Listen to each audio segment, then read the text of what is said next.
Good morning. Good morning to all. Nirja, Mohit, Maitri, Gunjan. Good morning. तो हम chapter 7 पढ़ रहे थे और 7th में हम पेज नंबर 59 देखेंगे आज।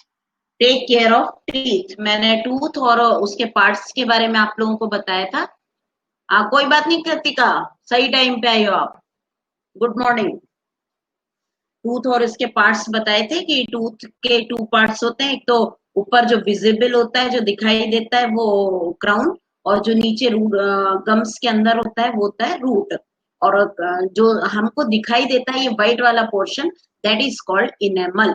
और इनेमल के नीचे होता है, इनेमल जो हार्ड व्हाइट और शाइनी है, मतलब चमकदार है, जो वो इनेमल। और उसके नीचे होता है हमारा डेंटाइन, और डेंटाइन के नीचे होता है पल्प।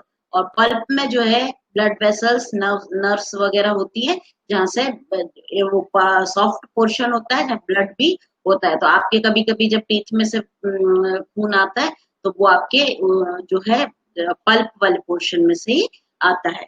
नाउ अब और ये हमने टीथ के काइंड्स भी पढ़े थे। सबसे पहले जो सामने वाले टीथ होते हैं cutting teeth, that is called incisor.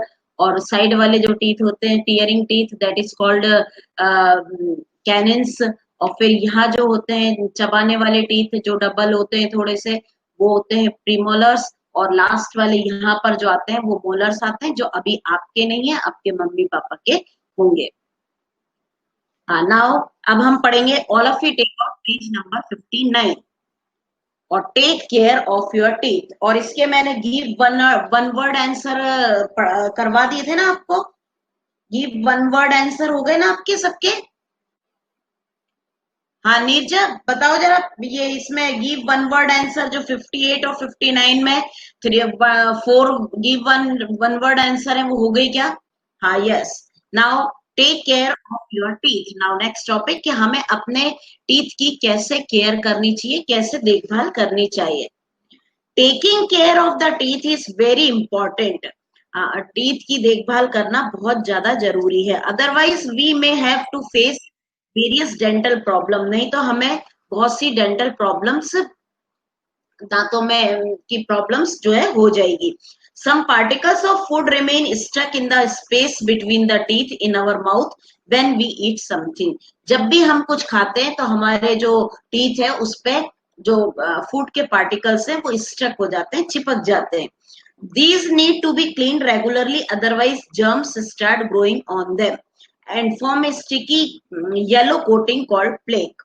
तो जब भी हम खाना खा के चुकते हैं तो उसके बाद हमको कुल्ले करना चाहिए, रिंस करना चाहिए अपने माउथ को। नहीं तो क्या होता है कि ये जो फूड स्टक हो गया है ये चिपका रहता है और उसमें जम्स आने स्टार्ट हो जाते हैं, येलो कोटिंग सी जम जाती है हमारे टीथ पर, येलो कलर के टीथ हो जाते हैं। उसको प्लाक बोलते हैं, PLAQUE, प्लाक। तो वो जम जाती है और फिर हमारा टीथ हमारे मुंह से बैड स्मेल आती है। These jumps then reaches the nerves through the dentine and pulp and cause tooth decay. और ये धीरे धीरे पहले इनेमल पे चिपकती है, फिर अंदर डेंटाइन में जाती है, और डेंटाइन से जो है ये पल्प में जाती है। और जब ये पल्प में चली गई तो आपके दांत में जो है होल हो जाता है, कैविटी हो जाती है, काला काला टीथ हो जाता है आपका। और वो जिसको हम बोलते हैं कि कीड़े लग गया दांत में, तो वो प्रॉब्लम हो जाती है और आना, फिर पेन होना स्टार्ट हो जाता है टीथ का।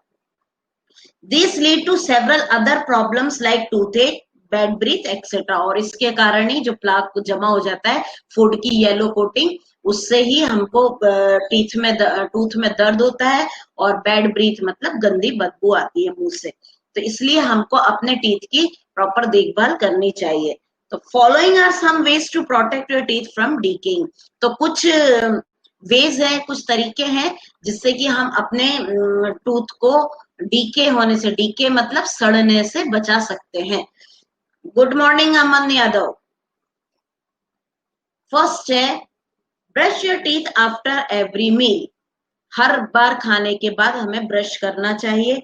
If not possible then brush at least twice a day and rinse your mouth after every meal. अगर पॉसिबल नहीं हो कि जितनी बार हम खाएं उतनी बार ब्रश करें, तो आप केवल कुल्ले करके रखो, मुंह में पानी भरकर और कुल्ले करो और रिंस करो और जो है एटलीस्ट एक दिन में 2 बार आपको टीथ ब्रश करने हैं। एक तो मॉर्निंग में तो हम करते ही हैं और एक रात को सोने से पहले भी करते हैं।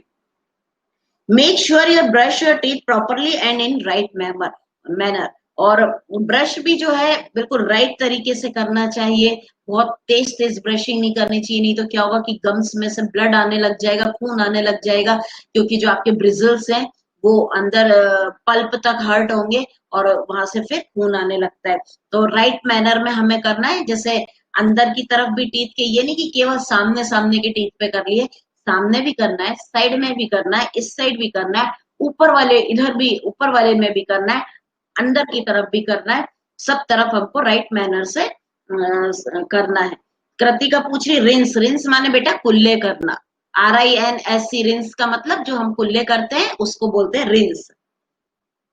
Number 2, use floss to clean the gap between the teeth.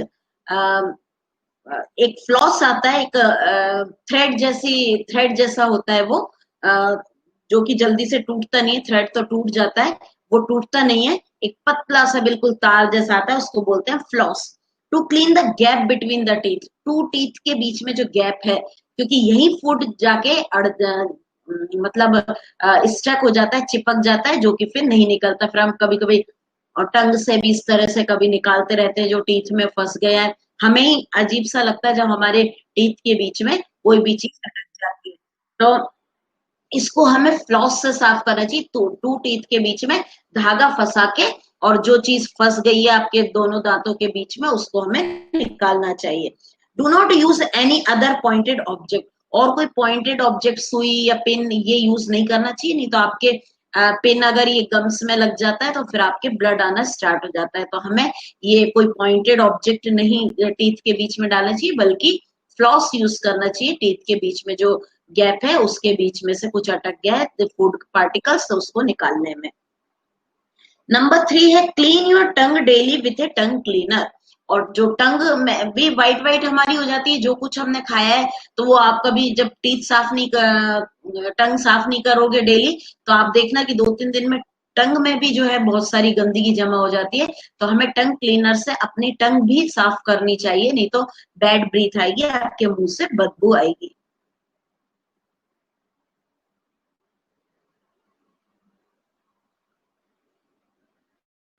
हाँ बेटा, आज बारिश हो रही है ना, तो नेटवर्क प्रॉब्लम तो थोड़ी सी रहेगी। Clean visit your dentist regularly for checkup.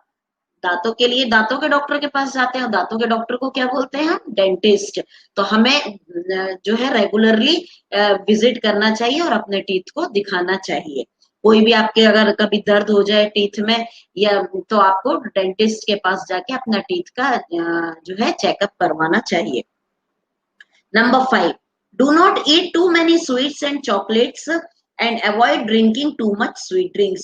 और दांतों की केयर करने के लिए हमें बहुत ज्यादा मीठा और टॉफी चॉकलेट्स ये नहीं खानी चाहिए, और स्वीट ड्रिंक्स, कोल्ड ड्रिंक्स वगैरह जो बहुत ज्यादा स्वीट होती हैं, ये भी ज्यादा नहीं पीनी चाहिए। नहीं तो क्या होगा कि दांत में वही कीड़े लगने का रहता है, और दांत जो है आपका सड़ जाता है अगर हम ज्यादा टॉफीज खाएंगे। अगर हम रात को टॉफी खा के सो गए तो वो मीठा हमारे दांतों में चिपक जाएगा, और मीठे में ही जो है जम्स जल्दी आते हैं। तो हमें स्वीट्स और चॉकलेट्स जो है वो अवॉइड करनी चाहिए, कम ही खानी चाहिए, और कोल्ड ड्रिंक से भी दांत हमारे खराब हो जाते हैं। नंबर 6 है eat lot of fruits and vegetables which are healthy for your teeth and gums. और हमें बहुत सारे फ्रूट्स और वेजिटेबल्स खाने चाहिए जो हमारे टीथ को हेल्दी बनाते हैं, क्योंकि टीथ कैसे हेल्दी बनते हैं? कैल्शियम की चीजें खाने से, और फ्रूट्स और वेजिटेबल्स में कैल्शियम भी होता है, जिससे कि आपके टीथ स्ट्रॉन्ग और अच्छे बनेंगे। Food rich in calcium like milk and चीज आर गुड फॉर टीथ। अब कैल्शियम रिच फूड खाना चाहिए, क्योंकि कैल्शियम ही टीथ को स्ट्रॉन्ग बनाते हैं। तो कैल्शियम हमें ज्यादा किस चीज में मिलेगा? आपको दूध में मिलेगा, दूध पीना चाहिए आपको, चीज पनीर खाना चाहिए आपको। तो इन चीजों से आपको कैल्शियम बहुत ज्यादा मिलता है, और इससे हमारे टीथ भी स्ट्रॉन्ग होंगे और बोन्स भी हमारी स्ट्रॉन्ग होती है कैल्शियम से। अब इसमें फ्लॉस के बारे में दिया है। Floss is a smooth thread of silk using for cleaning the gap between the teeth. एक सिल्क का थ्रेड होता है जो जल्दी से टूटता नहीं है, उससे हमें दांतों के गैप को साफ करना चाहिए, वो चीजों के फ्लॉस। नाउ बिंगो चैलेंज में व्हाट इज कैविटी? कैविटी क्या होती है? कैविटी एक दांतों में जो होल हो जाता है, तो सड़ जाते हैं जब हमारे टीथ, तो वो ज्यादा मीठा और ठंडा पीने से, कोल्ड ड्रिंक्स वगैरह, तो इससे सड़ जाते हैं, तो दांतों में कैविटी हो जाती है, छेद हो जाता है। तो तब क्या होता है कि जब जो भी हम फूड खाते हैं वो उस छेद में भी चला जाता है, उस होल में भी चला जाता है, कैविटी में भी, और वहां जाके वो सड़ता रहता है, और सड़ सड़ के फिर वो आपके पूरे टूथ को भी बेकार कर देता है, सड़ा देता है, और बहुत फिर उसमें बहुत ज्यादा पेन होता है। तो फिर आप जब डेंटिस्ट के पास जाते हैं, तो वो क्या करता है, उस कैविटी में आपके कोई केमिकल्स मसाला वगैरह भर देता है, और वो होल्स जो है बंद कर देता है, ताकि जो आप फूड खाएं फिर उस कैविटी में वो ना भरे। तो ये हो गए कुछ मेथड्स, कुछ वेज, जिससे कि हम टूथ को डीके होने से, सड़ने से बचा सकते हैं। कि हमें 2 बार ब्रश करना चाहिए, टूथ के बीच में जो गैप है उसको फ्लॉस से साफ करना चाहिए, टंग क्लीनर से अपने टंग क्लीन करनी चाहिए, और डेंटिस्ट के पास रेगुलरली चेकअप के लिए जाना चाहिए। बहुत ज्यादा मीठा, चॉकलेट और कोल्ड ड्रिंक्स नहीं पीनी चाहिए, और जिस में फ्रूट्स और वेजिटेबल्स ज्यादा खाने चाहिए, और जिस चीज में कैल्शियम ज्यादा है वो चीजें, दूध, पनीर वगैरह, ये सब ज्यादा हमें खाना चाहिए, जिससे हमारे टीथ और बोन्स जो है वो स्ट्रॉन्ग हो। टीथ क्या है? बोन्स ही है ना, तो कैल्शियम हमारे बोन्स को स्ट्रॉन्ग करता है, तो आपके टीथ को स्ट्रॉन्ग बनाएगा। तो अब हम ये एक बार रिकॉल विद बिंगो कर लेंगे, तो सारा चैप्टर आपको वापस से रिकॉल हो जाएगा कि हमने इसमें क्या क्या पढ़ा था। नाउ फर्स्ट है हमारा रिकॉल विद बिंगो में, the process by which food is broken down into simpler form to be easily absorbed by the body is known as digestion. जब वो प्रोसेस जो फूड को ब्रोक करके, मतलब तोड़ तोड़ के बहुत एक सिंपल फॉर्म में बना देती है, छोटे छोटे टुकड़ों में बना देती है, और मुंह में टीथ जो है, और फिर सलाइवा के साथ मिलकर वो सॉफ्ट हो जाता है, जो कि वो इजिली एब्सॉर्ब्ड हो जाता है ब्लड के थ्रू। तो ये प्रोसेस कहलाती है digestion. The digestive system comprise of mouth, food pipe, stomach, liver, small and large intestine and the anus. तो डाइजेस्टिव सिस्टम में हमारे कौन कौन से ऑर्गन्स वर्क करते हैं? वो माउथ, सबसे पहले फूड हम माउथ में ही खाते हैं, तो माउथ, फिर फूड पाइप, फिर यहाँ स्टोमक, फिर स्मॉल इंटेस्टाइन, फिर लार्ज इंटेस्टाइन, और फिर एनस। ये हमने 3rd क्लास में भी पढ़ा था। तो ये सारे ऑर्गन्स है हमारे डाइजेस्टिव सिस्टम के। नेक्स्ट है number 3. Turn the page, all of you turn the page number 60. The digestive process begins in the mouth and end in the anus. जो digestive process होती है वो माउथ से स्टार्ट होती है, और एनस से जो वेस्ट बाहर निकल जाता है वहां पर खत्म हो जाती है digestive process. Number 4, the blood absorb the nutrients of the food and carry it to all parts of the body. The waste or the feces is expelled out of the body through the anus. Blood जो है वो food जो हमने खाया है उसमें से nutrients को एब्जॉर्ब कर लेती है, ले लेती है, अपने साथ मिला लेती है, क्योंकि वो ब्लड जितने ही पतले हो जाते हैं न्यूट्रिएंट्स, और वो न्यूट्रिएंट्स को तो अपने साथ ले लेती है, और सारे बॉडी पार्ट्स को पहुंचाती है, खून के में मिक्स होकर, और जो बाकी का वेस्ट प्रोडक्ट, वेस्ट बचता है जिसको बोलते हैं फीसेस, तो उसको जो है एनस के थ्रू वो एक्सपेल्ड आउट, मतलब शरीर के बाहर निकाल देती है। Now number 5, teeth are important to us as they help us to chew the food. Teeth हमारे लिए बहुत ज्यादा इम्पोर्टेंट है, क्योंकि उससे ही हम खाना चबाते हैं, टू स्पीक क्लियरली, ठीक से साफ बोल पाते हैं, and give a good look to our face, और हमारे फेस पे गुड लुक जो है वो टीथ से ही आता है। अगर हमारे टीथ नहीं होंगे तो हमारा फेस भी जो है गुड नहीं लगेगा, हंसते समय हमारे जो टीथ नहीं होंगे तो जो है हम बुरे लगेंगे। Number 6, we have 2 set of teeth, temporary and permanent. हमारे टीथ के 2 सेट्स होते हैं, टेम्परेरी टीथ और एक परमानेंट टीथ। ये तो 2 सेट है, काइंड्स चीज अलग होती है, वो काइंड्स का मतलब होता है कितने तरह के टीथ होते हैं, और सेट ऑफ टीथ, कितने सेट होते हैं टीथ के, वो 2 होते हैं, एक टेम्परेरी और एक परमानेंट। टेम्परेरी कुछ समय के लिए होते हैं, केवल 6-7 महीने के लिए होते हैं, फिर 1 टीथ फॉल डाउन होता जाता है, तो इसलिए वो कुछ समय के लिए होते हैं। और परमानेंट टीथ, उसकी जगह जो नए टीथ आते हैं वो परमानेंट आते हैं, और जब परमानेंट टीथ अगर टूट जाते हैं तो फिर वो दोबारा उसकी जगह कोई और टीथ नहीं आता, इसलिए हमें परमानेंट टीथ जो है उसकी केयर अच्छे से करनी चाहिए। वो फिर लाइफ लॉन्ग होते हैं, जब तक हम बूढ़े हो जाते हैं तब तक वो हमारे परमानेंट टीथ रहते हैं। Temporary, 7th number, temporary teeth start coming out 6 और 7th month after the birth. Temporary teeth जब हम 6 और 7 मंथ के होते हैं, जब बर्थ होती है, पैदा होते हैं बच्चे, तो 6 और 7th मंथ में उनके जो है टेम्परेरी टीथ आना शुरू होते हैं। देर आर 20 टेम्परेरी टीथ, और ये कितने होते हैं temporary teeth? 20। They fall when we are 6 to 7 years old, और ये जो है 6 और 7 ईयर्स के जब हम होते हैं तब ये टूटना, गिरना शुरू होते हैं, इनका टूटना शुरू होता है। बेटा नीरजा और कृतिका आपस में चैटिंग नहीं करो, ध्यान से सुनो क्या मैं बता रही हूँ आपको। आपस में चैट कर रहे हो तुम, है ना? Neerja and Kritika. Number 8, permanent teeth replace the temporary teeth. Temporary teeth की जगह परमानेंट टीथ लेते हैं, उसकी जगह परमानेंट टीथ आ जाते हैं।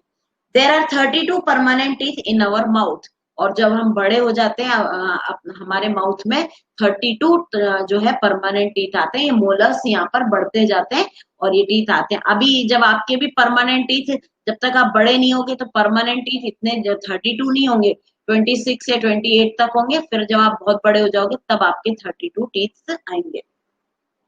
Number 10, all teeth have the same basic structure. A tooth may be divided into two parts, crown and root. सारे टूथ का बेसिक जो स्ट्रक्चर होता है वो सिमिलर होता है। सबके टूथ में इनेमल भी होता है, डेंटाइन भी होता है और पल्प भी होता है। और इसको हम टू पार्ट्स में डिवाइड करते हैं, टू पोर्शन में, कि एक ऊपर वाला क्राउन, नीचे वाला रूट के गम के नीचे वाला root. Number 11, taking care of teeth is very important, otherwise we may have to face various dental problem. हमको अपने टीथ की प्रॉपर देखभाल करनी चाहिए, नहीं तो हमको बहुत सारे डेंटल दांतों की प्रॉब्लम होना स्टार्ट हो जाएगी। तो ये आपका ये डाइजेस्टिव सिस्टम एंड टूथ वाला जो है चैप्टर फिनिश हो गया है। अब क्वेश्चन आंसर्स तो मैं बाद में दूंगी, जब हम पहले का वर्क भी बचा है अभी, तो पिछले चैप्टर का भी, तो उसको वो वाले क्वेश्चन आंसर सेंड करने के बाद जब ये वाला होगा तब इसके क्वेश्चन आंसर सेंड होंगे आपके। Now take out fill in the blanks on page number 61। Page number 61, fill in the blanks. Number 1, germs form a sticky yellow coating called dash on the teeth. क्या आएगा इसमें? All of you say the answer. Gunjan, मैत्री, Abika, Kritika, Neerja. Yes, say the answer. Germs form a sticky yellow coating called dash on the teeth. हाँ, मैत्री ने correct answer दिया, कृतिका ने भी प्लाक। क्या बोलते हैं PLAQUE को? प्लाक। तो first fill in the blank में आएगा प्लाक।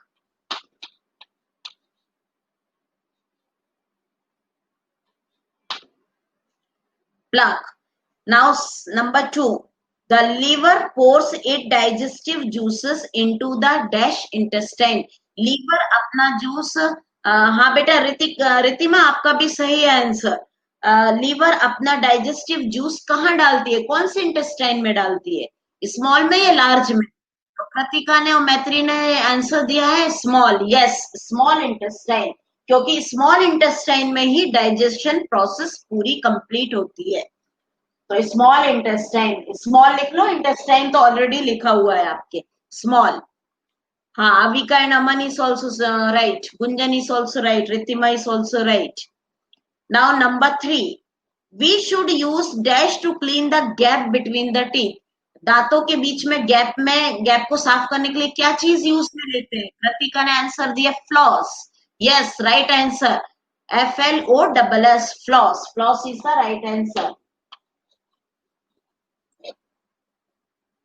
फ्लॉस। हाँ, रितिमा is also right, Avika is also right. Now next, try for fourth. Chewing help in breaking down of food into dash pieces. Chewing करने से कैसे pieces में food हो जाता है? स्मॉलर. कृतिका ने आंसर दिया smaller. And mixing it with, और फिर काय से मिक्स हो जाता है? सलाइवा से. Very good Kritika. पहले वाले ब्लैंक में आएगा स्मॉलर और फिर आएगा सलाइवा. तो फोर्थ में आप लिखेंगे, पहले तो स्मॉलर लिखेंगे, स्मॉलर पीसेस, और फिर आएगा सलाइवा, मिक्स विथ सलाइवा. ऐसे LIVA. अभी का इज ऑल्सो राइट. हाँ, मैत्री स्मॉलर सही है. उसके आगे, हाँ, now number 5. The dash is a large sac like organ. क्या सैक लाइक ऑर्गन क्या चीज होती है हमारे पेट में? सैक माने एक थैली की जैसी, थैली के जैसा, बोरी के जैसा, इस तरह का कौन सा बैग जैसा कौन सा ऑर्गन होता है? कृतिका ने आंसर दिया है stomach. Yes, stomach is the right answer. Stomach होता है हमारा बैग जैसा ऑर्गन. STOMACH, stomach. हाँ, अभी का is also right. Maitri and Mohit is also right. हाँ, तो ये हो गए आपके fill in the blanks complete. Complete it in your book. Book में आप अभी कंप्लीट कर लो इसे. और बेटा मैत्री, आपने ये व्हाट्सएप पे मेरे से पूछा था कि fill in the blanks copy में करना है क्या?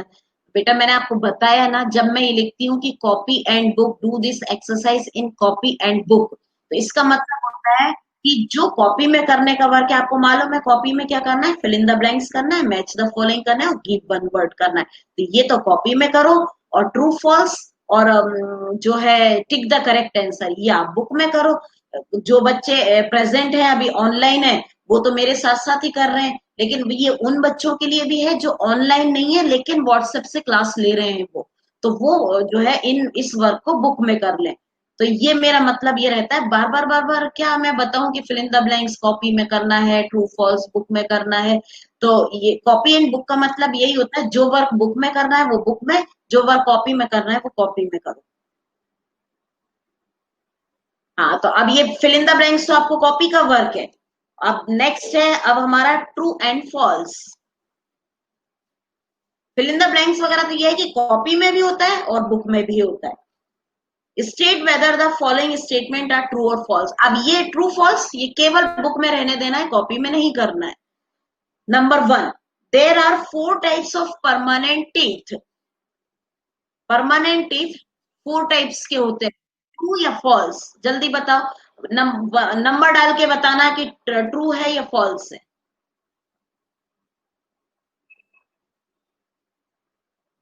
हाँ, रितिमा और कृतिका टाइप कर रही है. यस, से द आंसर.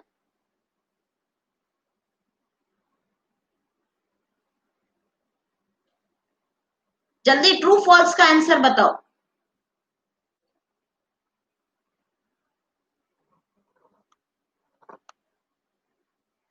हाँ, 4 permanent teeth. Gunjan is typing.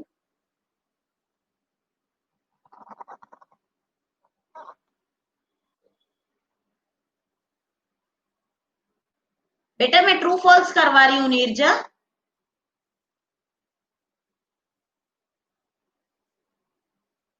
हाँ, ट्रू फॉल्स का आंसर दो जल्दी.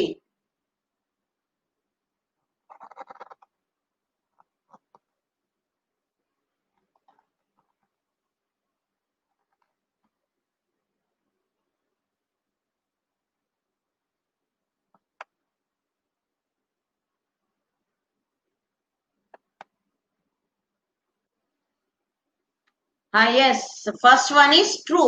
तो फर्स्ट वन ट्रू लिखो.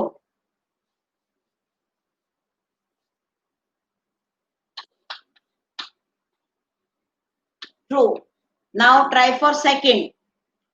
Temporary teeth don't fall of easily. Temporary teeth जो होते हैं वो जल्दी से नहीं गिरते, जल्दी से गिर जाते हैं 2.5 ईयर्स में. तो ये है फॉल्स. सेकंड का होगा false. Now third.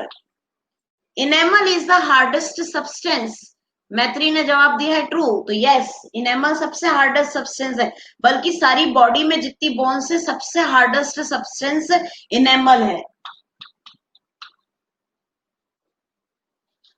Enamel, sorry, true.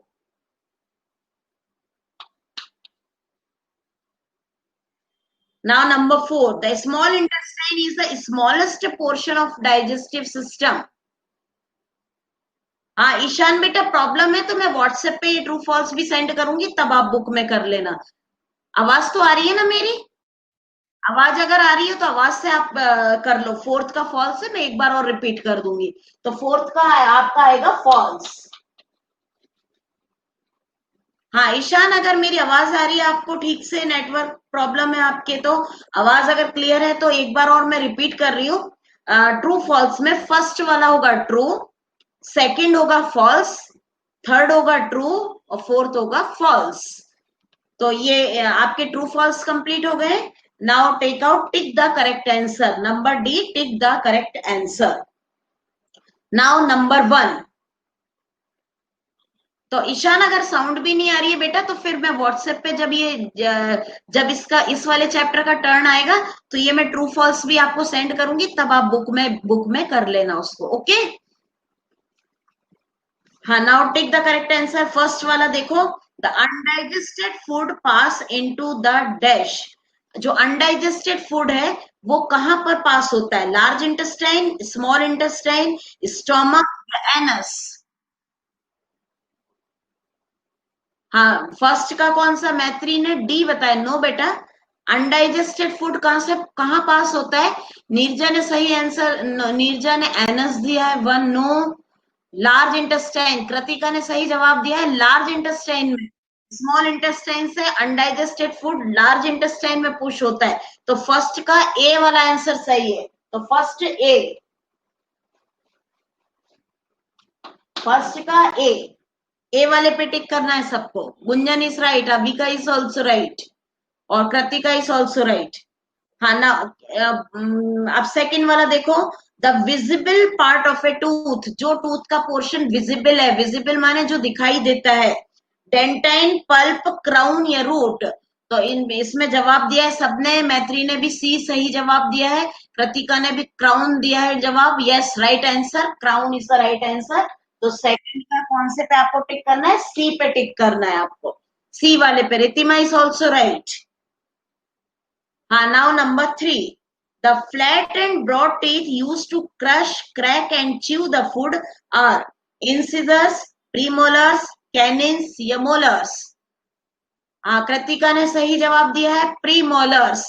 Premolar से हम कट भी, क्रश भी करते हैं, क्रैक भी करते हैं और च्यू भी करते हैं। तो थर्ड का आंसर क्या होगा? बी। यस, अभी का इज ऑल्सो राइट। थर्ड का बी वाले पे टिक करो। Now fourth, food is first soften with A watery substance called. Food जो है सॉफ्ट कौन से वाटरी सब्सटेंस से होता है?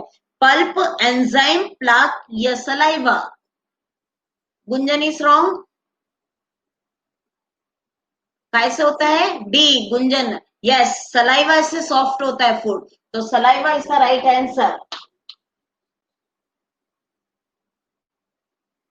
जो एंजाइम होता है वो तो जो है उससे सॉफ्ट नहीं, बल्कि उससे फूड डाइजेशन होने में हेल्प करता है एंजाइम। तो saliva make our food soft. तो saliva is the right answer. Now number 5, the soft centre of the tooth is called. जो सॉफ्ट सेंटर होता है टूथ का वो गम, डेंटाइन, पल्प या रूट? तो फिफ्थ का आंसर नीरजा ने दिया है सी, गम। मैत्री ने भी सी दिया, यस। और ये कृतिका ने भी दिया है सही आंसर। तो C is the right answer, pulp. तो फिफ्थ का सी। और ये जिन जिन को अभी नेटवर्क क्लियर नहीं है, मेरी वॉइस दिखाई प्रॉपर नहीं दे रहा है, तो वो मैं एक बार और रिपीट कर देती हूँ टिक द करेक्ट आंसर का। फर्स्ट का ए वाला सही है, लार्ज इंटेस्टाइन। सेकंड का क्राउन, सी वाला सही है। और नंबर 3 का प्रीमोलर्स, बी वाला सही है। और फोर्थ का सलाइवा वो करेक्ट है। और फिफ्थ का पल्प करेक्ट है। ओके, तो ये आपके हो गए टिक द करेक्ट आंसर। अब टेक आउट पेज नंबर 62। 62 निकालो पेज नंबर। हाँ बेटा, 5 का सी आप भी गुंजन सही हो। जो पहले एकदम से बोल देता है ना, मैं उसका देखती हूँ। हाँ, आप भी ठीक हो बेटा। अब ये चैटिंग में मत लड़ो आपस में कि मैंने सही दिया था, मैंने सही दिया था, इस तरह से। वो जो लेट टाइप करता है तो उसका मैं देख नहीं पाती, जिसका मैं फर्स्ट टाइम में ही जो आंसर जल्दी से दे देता है उसका ही देख के बोल देती हूँ कि यू आर राइट। कोई बात नहीं गुंजन, आप भी ठीक हो, नीरजा आप भी ठीक हो। हाँ, अब अमन को मेरी वॉइस नहीं आ रही है। तो अब बेटा, आप तो अब वो फिर व्हाट्सएप पे इस जो है कर लेना। Complete the following web chart, page number 62 निकालो। ये वेब चार्ट भी कॉपी का वर्क नहीं है, टिक द करेक्ट आंसर भी कॉपी का वर्क नहीं है, ये केवल बुक में ही कंप्लीट रखना है आपको। हाँ, now the digestive system. Digestive system में फर्स्ट वाले एरो पे लिखो आप माउथ। डाइजेस्टिव सिस्टम के पार्ट्स लिखने हैं, तो फर्स्ट फर्स्ट पे लिखो आप माउथ। माउथ। और सेकंड जो एरो थोड़ा नीचे की तरफ जा रहा है, उस पे माउथ के बाद कौन सा ऑर्गन आता है आपका? माउथ के बाद कौन सा लिखेंगे हम? Food pipe. फूड पाइप लिखो।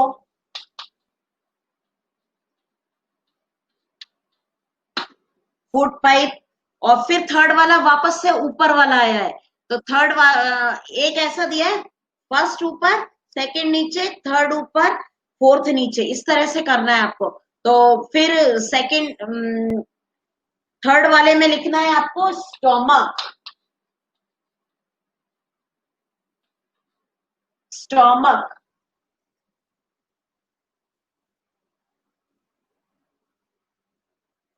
नहीं, मैं किसी की ऑडियो जो है नहीं देखूंगी।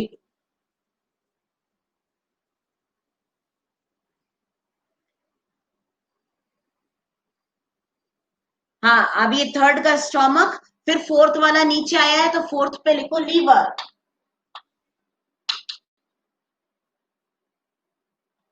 Now fifth.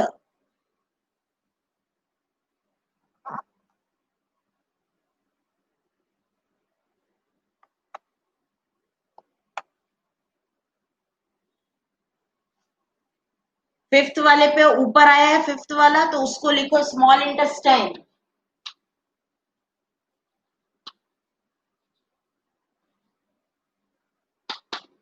Small intestine. और सिक्स्थ वाला फिर नीचे आया है, तो लिखो आप लार्ज इंटेस्टाइन।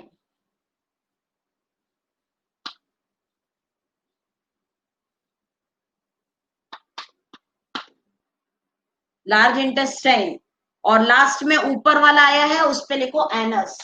सेवंथ वाला होगा एनस। ये आपके हो गए सारे जो है डाइजेस्टिव सिस्टम। ये सबका कंप्लीट हो गया क्या? सेंड टाइप एंड से द आंसर। मैत्री, Neerja, Gunjan, you have completed the web chart, the digestive system। ये सारे पार्ट्स लिख लिए डाइजेस्टिव सिस्टम के, ये ऑर्गन्स। यस। अब नेक्स्ट वाला वेब चार्ट है परमानेंट टीथ का। परमानेंट टीथ कौन कौन से होते हैं? ये 4 कॉलम्स दिए। परमानेंट टीथ बताना है अब आपको। ये वाला जल्दी फिनिश करो, फिर मैं परमानेंट टीथ का इसमें लिखूंगी। हाँ, ईशान ने भी कंप्लीट कर लिया, कृतिका ने भी कर लिया, अविका ने भी कर लिया। Aman, you have completed. Mohit, you have completed.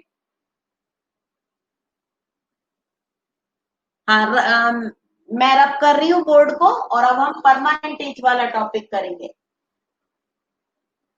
तो फर्स्ट परमानेंट टीथ का फर्स्ट वाले में क्या लिखेंगे? फर्स्ट कॉलम में कितने टीथ होते हैं? Four. Four types of permanent teeth are there. Incisors, canines, premolars और मोलर्स। तो फर्स्ट नंबर पे लिखो इंसिजर्स। इंसिजर्स। सेकंड पे लिखो कैनिन्स। थर्ड पे लिखो प्रीमोलर्स। और फोर्थ पे लिखो मोलर्स।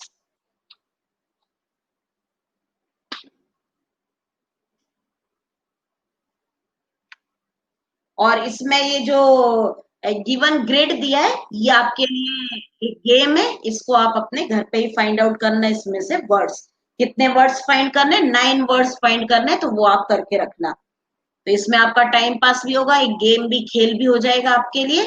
इसमें आपको वर्ड्स फाइंड आउट करने हैं इस चैप्टर से रिलेटेड सारे। Now complete this. और आज मैं भेजूंगी आपको वर्क, चैप्टर 6 चल रहा था फूड एंड न्यूट्रिशन, व्हाट्सएप पे। उसके मैंने कुछ क्वेश्चन आंसर्स भेज दिए थे आपको, शायद 3 भेजे थे या 4। तो अब इसके आगे के मैं क्वेश्चन आंसर सेंड करूंगी आपको। ओके, तो अपने व्हाट्सएप से आप ये वर्क कंप्लीट करना, जिससे हम जल्दी से इस वाले चैप्टर पे भी आए। और ये वाला चैप्टर आप कंटेंट्स वाले पेज निकालो, और इसमें द डाइजेस्टिव सिस्टम, ये कंटेंट्स वाला पेज निकाल के इस वाले पे द डाइजेस्टिव सिस्टम पे भी आप टिक कर ले। ये भी हमारा कंप्लीट हो चुका है।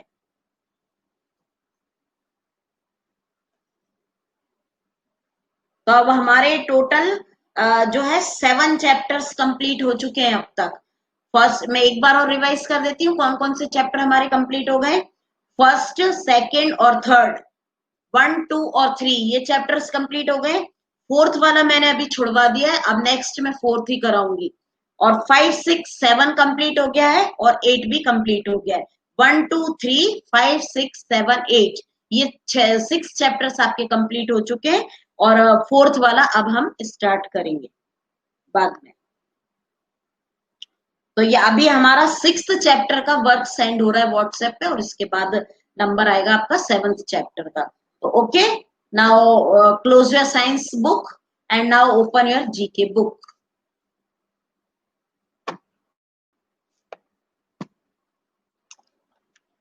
और जीके में निकालो आप लोग, आज कौन सा चैप्टर मेरे को कराना है। 17th हो गया था, और 18th चैप्टर निकालो आप, चैप्टर 18। अच्छा, और जीके में सबने 17th चैप्टर तक कर लिया, कंप्लीट हो गया सबका वर्क जीके में 17th चैप्टर तक।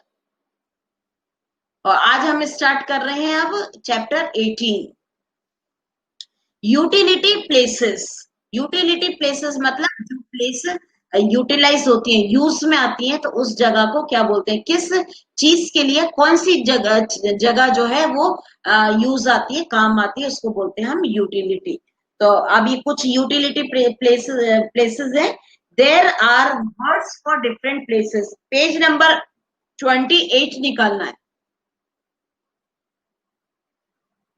देर are word for different places, अलग अलग जगहों के कुछ नाम होते हैं।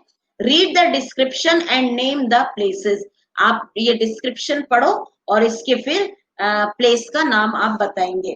तो फर्स्ट है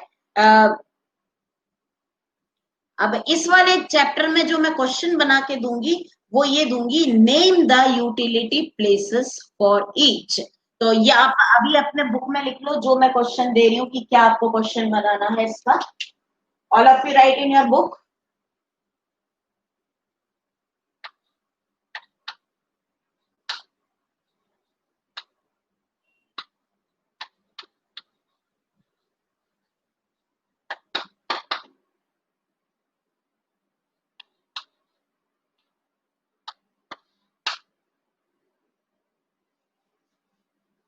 क्वेश्चन लिखो, name the,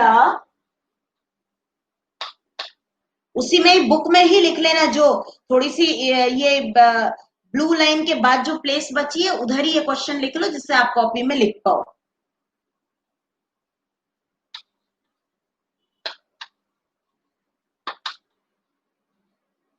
name the utility places for each of the following, ये आपको क्वेश्चन लिखना है। अगर बोर्ड पे क्लियर नहीं दिखाई दे रहा है तो जब मैं व्हाट्सएप पे सेंड करूंगी तो मेरी बुक में देख लेना, मेरी बुक में भी आपको लिखा हुआ मिलेगा ये question. Name the utility place for each of the following, बोल रही हूं तो भी लिख लो, name the utility place for each of the following. ये है इसका क्वेश्चन। हाँ, नाउ फर्स्ट नंबर देखेंगे हम। फर्स्ट नंबर है number 1, a place for keeping weapons and military equipments. वो प्लेस का नाम बताओ जो जहां पर वेपन्स, वेपन्स माने हथियार रखे जाते हैं, और मिलिट्री इक्विपमेंट्स, और मिलिट्री वाले अपने गन्स वगैरह और ये जो गोले बारूद ये सब रखते हैं, तो वो कौन सी प्लेस होती है? तो that is called Arsenal. Arsenal. तो वो फर्स्ट वाले में लिखना है आपको आर्सेनल। ARSENAL, आर्सेनल, जहां पर मिलिट्री वाले अपने वेपन्स और इक्विपमेंट्स रखते हैं उसको। फॉर लिखो Neerja, name the utility places for each of the following. और प्लेस लिखो, प्लेसेस नहीं लिखना, place. Name the utility place for each of the following. हाँ, ये होगा क्वेश्चन इस चैप्टर का। हाँ, आर्सेनल लिख लिया सबने फर्स्ट नंबर पे। Now come to the second, a place where colonies of bees are kept for their honeys. Bees की पूरी कॉलोनीज, जो पूरा का पूरा जो उनका कॉलोनी होती है, जहां पर बीज बहुत सारी इकट्ठी हो जाती हैं, तो उनको उनका शहद, हनी इकट्ठा करने के लिए उनको एक जगह पे रखा जाता है, तो वो क्या कहलाती है? एपायरी। APIARY, एपायरी। APIRAY।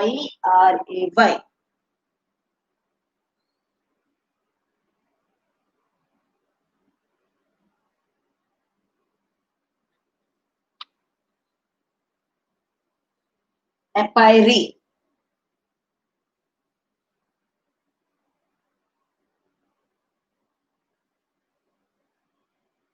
हाँ,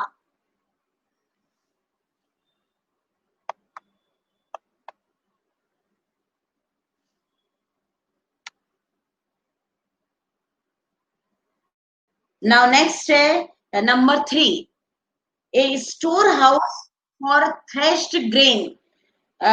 एक हाउस जैसा होता है जहां पर थ्रेश्ड ग्रेन, थ्रेश्ड ग्रेन का मतलब जो हमने फसल काटी है वो कहाँ पर रखी जाती है, तो उसके लिए एक हाउस होता है जो जहां पर इंसेक्ट वाली दवा वगैरह सब डाल के रखते हैं ताकि कोई इंसेक्ट ना आए, और कोई वहां पर ह्यूमिडिटी ना हो, कोई सीलन ना आए पानी की, तो उसको बोलते हैं ग्रेनरी। तो थर्ड वाले में लिखो granary. GRANERY, granary. ARY, GRANARY, granary. बेटा आज थोड़ी सी प्रॉब्लम है ना नेटवर्क की, इसलिए बोर्ड भी क्लियर नहीं है। मैं बता रही हूँ ना, तो ये जो क्लूज दिए सारे वर्ड्स आपके नेक्स्ट पेज पर नीचे ही दिए हैं, इसमें से GRANARY, ग्रेनरी की स्पेलिंग देख के और आप इसको थर्ड नंबर पर प्लेस कर लो, थर्ड नंबर पे लिख लो। या फिर एक काम करो, अभी वर्ड्स पर आप नंबर डालते जाओ और बाद में आप उसको बुक में फिल कर लेना कि नंबर 1 में ये वाला वर्ड, नंबर 2 में ये वाला वर्ड। हाँ, now fourth, a large enclosed shopping area from which traffic is excluded. एक बहुत बंद सा, बहुत बड़ा शॉपिंग एरिया होता है जहां पर बहुत सारी भीड़ होती है, तो उसको क्या बोलते हैं हम? मॉल। MALL, mall. तो ये मॉल को यहाँ पर लिखो, MALL, मॉल। ये नंबर 4 है, mall. Now number 5, a building for storing exhibiting object of historical, scientific, artistic और cultural interest।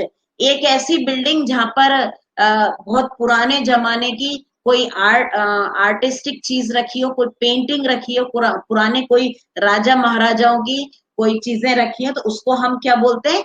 म्यूजियम। जैसे यहाँ पर जयपुर में हमारा अल्बर्ट हॉल है म्यूजियम, वहां पर पुराने राजाओं की तलवारें और जो पेंटिंग्स या कोई आर्ट से रिलेटेड और कोई चीज ये सब रखी जाती है उसको बोलते हैं हम museum.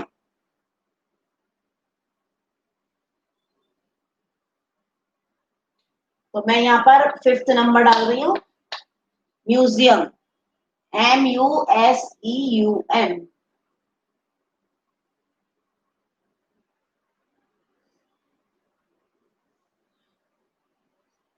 Museum. Now second, 6th one, a building where goods are manufactured by machine. एक बिल्डिंग ऐसी जहां पर सामान बनता है। गुड्स का मतलब होता है कोई भी आइटम, कोई सामान बनता है, मशीनों से बनाया जाता है, तो वो क्या चीज होती है? फैक्ट्री। फैक्ट्री में ही बनते हैं बहुत सारे सामान, तो वो बोलते हैं उसको फैक्ट्री। तो 6th वाले में लिखो factory.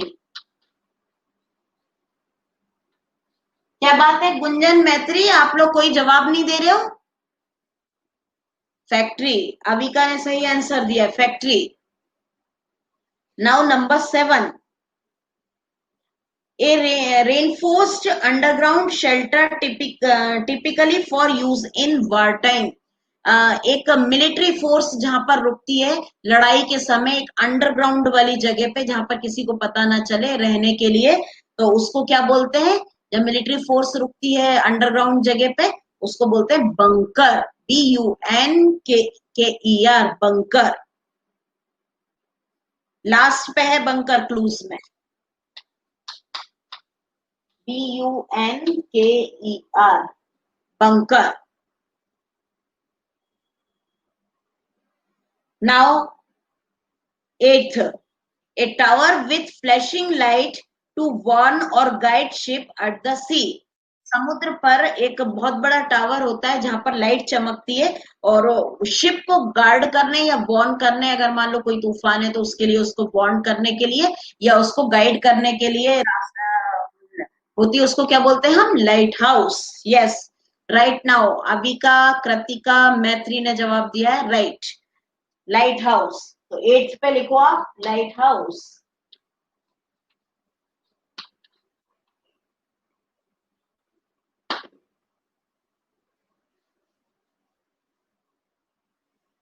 Now number 9, a place where ships are built और रिपेयर्ड। एक जगह जहां पर शिप्स जो है वहां पर बनाए जाते हैं और रिपेयर भी होती है, उनकी जो ठीक ठाक है, टूट फूट हो गई है वो सही भी होती है, उसको क्या बोलेंगे आप? ये जवाब दे दिया किस किस ने? मैत्री ने, कृतिका ने, अविका ने, और हाँ इन्होंने जवाब दिया है शिप यार्ड, तो उसको बोलेंगे हम शिप यार्ड।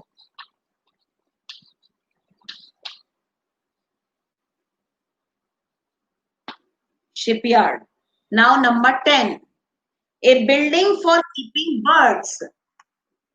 एक बिल्डिंग होती है जहां पर बर्ड्स को रखा जाता है, तो वो कहलाती है एवायरी। यस, कृतिका, मैत्री, अविका, राइट आंसर एवायरी।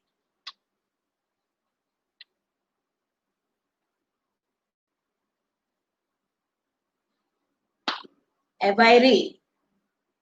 तो ये आपका ये वाला पेज कंप्लीट हो गया है। अब नेक्स्ट पेज पर हम जा रहे हैं। हाँ, page number 29, question number 11, an extensive floor area for housing aircraft.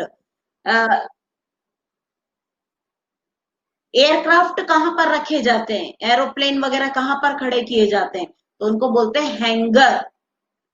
Hanger लिखो।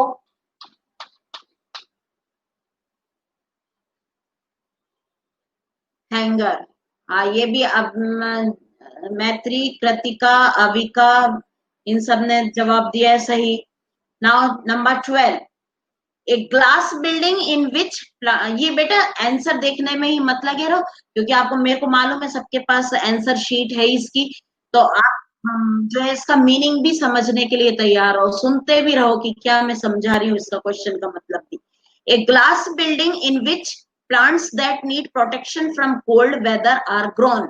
एक ग्लास की बिल्डिंग, एक ग्लास हाउस होता है जहां पर पेड़ पौधों को रखा जाता है ज्यादा कोल्ड वेदर से, सर्दी से बचने के लिए, क्योंकि सर्दी में कुछ प्लांट्स ऐसे होते हैं जो खराब हो जाते हैं, गल जाते हैं, तो उनको सर्दी से प्रोटेक्शन के लिए ग्लास हाउस में रखा जाता है, तो उसको हम क्या बोलेंगे? Green house.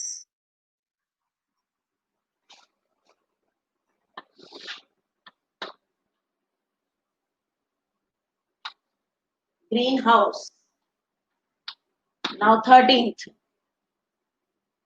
a large bedroom for a number of people in a school or institution. कोई भी एक बहुत बड़ा बेडरूम होता है जिसमें बहुत सारे बच्चों को अगर कहीं रुकाना है आपको, तो इसमें रुकाया जाता है उनको। जैसे ट्रेन के जैसे होते हैं ना, एक नीचे एक ऊपर इस तरह से बने रहते हैं उधर बेडरूम्स, तो उनको क्या बोलते हैं? डॉर्मेटरी।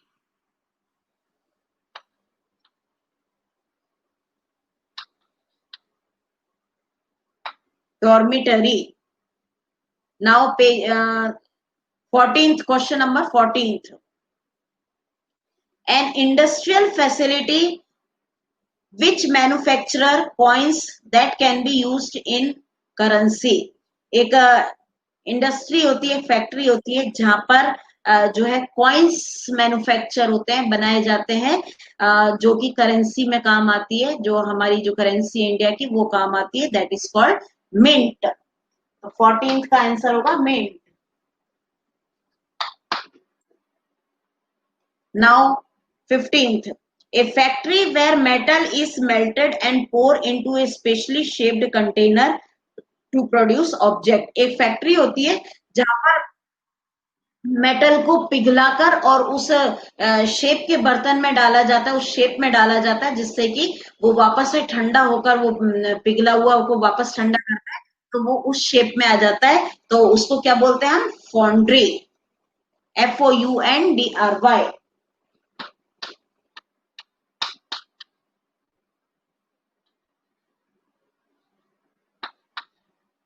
फाउंड्री। हाँ 16th, A building for Monks living under religious vows. एक बिल्डिंग होती है जहां पर मॉन्क्स लोग जो आश्रम वगैरह में रहते हैं, उस तरह के वो मॉन्क्स कहलाते हैं, तो वो मॉन्क्स लोग रहते हैं उनको बोलते हैं मोनेस्ट्री। मोनेस्ट्री है या मोनेस्टर है? Monastery.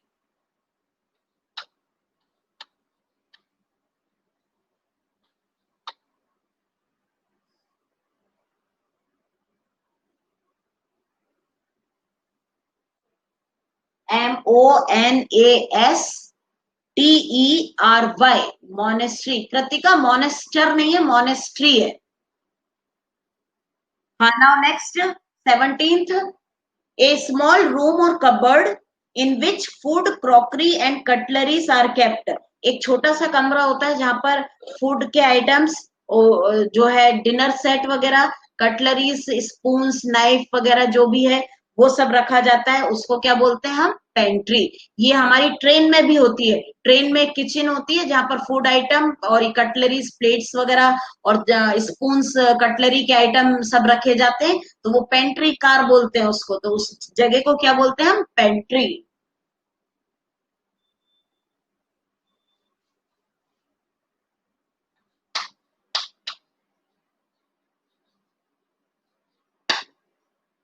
Pantry.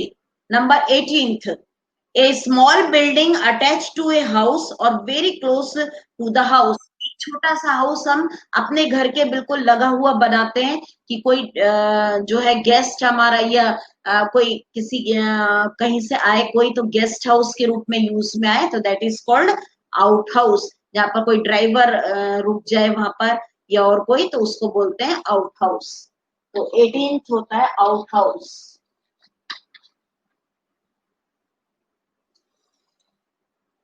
Number 19th, a large building where raw materials or manufactured goods may be stored prior to their distribution for sale। एक बहुत बड़ी बिल्डिंग जहां पर या तो रॉ मटेरियल मतलब कच्चा सामान जिससे कि सामान बनना है, वो जैसे कि अगर कपड़ा बनना है तो उसका थ्रेड वगैरह, तो ये कहलाता है रॉ मटेरियल। ये सब रखा जाता है और बनने के बाद भी सामान रखा जाता है फॉर सेल, मतलब आगे बेचने के लिए, उसको डिस्ट्रीब्यूशन के लिए रखा जाता है, तो that is called warehouse. कोई भी फैक्ट्री जब सामान बनाती है तो फिर वो वेयर हाउस में रखती है, फिर वहां से जो है सब जगह डिस्ट्रीब्यूशन होता है, शॉप्स वगैरह में। Ware house. नाउ नेक्स्ट है 20th last, a nursery where babies and young children are cared for during the working day. एक नर्सरी होती है जहां पर कोई के जो पेरेंट्स वर्किंग पेरेंट्स होते हैं वो अपने बच्चों को वहां पर छोड़ के आते हैं, वहां पर वो जो है नर्सरी वाले वो वहां पर केयर करते हैं, तो उसको क्या बोलेंगे हम? क्रैच। CRECH, क्रैच। तो ये आपका चैप्टर फिनिश हो गया। ये मैं दोनों पेजेस आज सेंड कर दूंगी। तो अब आपको इसका वर्क किस तरह से करना होगा, जैसे इससे पहले वाला वर्क किया था, क्वेश्चन मैंने लिखवाई दिया है। नंबर 1 डालना, a place for keeping weapons and military equipments, dash लगाकर ऐसे Arsenal. Okay all of you, सबको समझ में आ गया? क्योंकि ये कॉपी का वर्क मैं सेंड नहीं करूंगी, बुक का पेज ही सेंड करूंगी। आपको इस तरह से ही करना होगा ये, कि पहले ये वाला क्वेश्चन लिखना होगा और फिर जो ब्लॉक में है ये डैश लगाकर इसको आंसर फॉर्म में लिखना होगा। सबको समझ में आ गया किस तरह से करना है ये वाला वर्क? इससे पहले वाले जो आपने किया था वैसा ही करना है ये कॉपी में। मैं चाहे एक तो आपको करके बता देती हूँ और बच्चों को जिनको भी नहीं समझ में आया है कि किस तरह से करना है ये, एक छोटा सा जैसे नंबर 3 वाला करवा रही हूँ।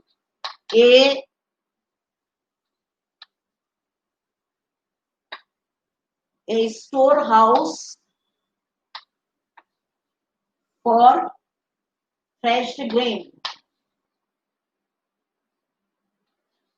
फ्रेश ग्रेन, ये लिखकर, ये क्वेश्चन है, फिर यहाँ पर डैश लगाकर और फिर आप यहाँ पर लिखेंगे ग्रेनरी और फिर इसको अंडरलाइन कर देंगे। आगे आपको सबको समझ में? सारे आंसर को अंडरलाइन करना है फिर लिखने के बाद, जिससे कि कॉपी चेक करते समय जब भी आपकी कभी कॉपी चेक हो तो ये अंडरलाइन वाले वर्ड्स में ध्यान से देख सकूं। तो अंडरलाइन कर देना इस तरह से, जो भी आंसर लिखो उसको underline. Now okay, thank you, go to the next class now.